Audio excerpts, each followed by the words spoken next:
Oh shit. My name is Juan Sebastian Cortes Sanchez, and I'm in the class of 2018. I think I really like Bogota.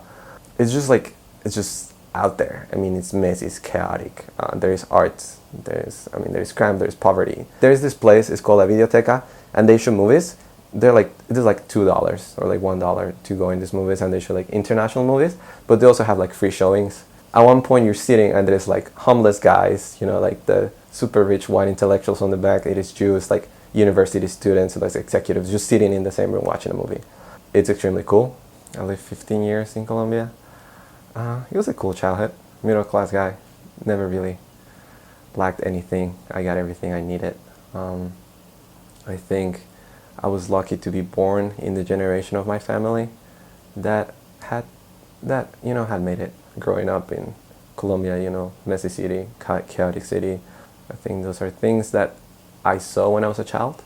You would hear about like people getting killed, you would hear about massacres, you would hear about, I don't know, natural disasters and people, you know, going through all this stress, but you kind of just grown up to it. You don't really care. It's there. That's what you grow up with.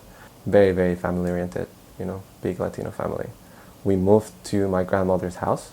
We moved there when I was like 8 or 9 for like about a year. Everybody lives in the house. It's like a house with like 11 rooms. It's like a huge house. And given like the history of my family, like there was a point where like pretty much everybody lived in that house. We might move to the United States. I was like, oh shit. And then I was scared. I didn't really know how to react.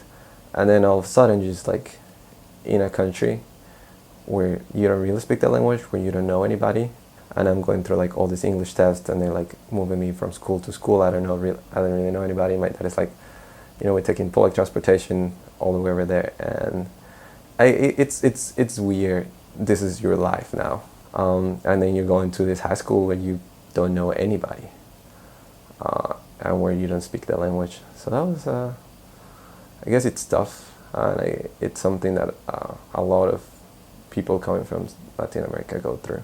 So I used to be pretty bad at sports. I mean, I did like serious basketball was in the US, and I think it was because it was the thing that allowed me to adapt.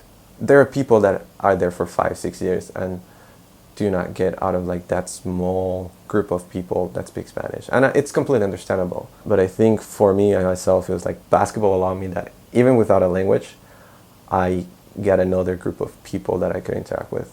Like I remember there was one point where like my coach, he would just yell at me all the time.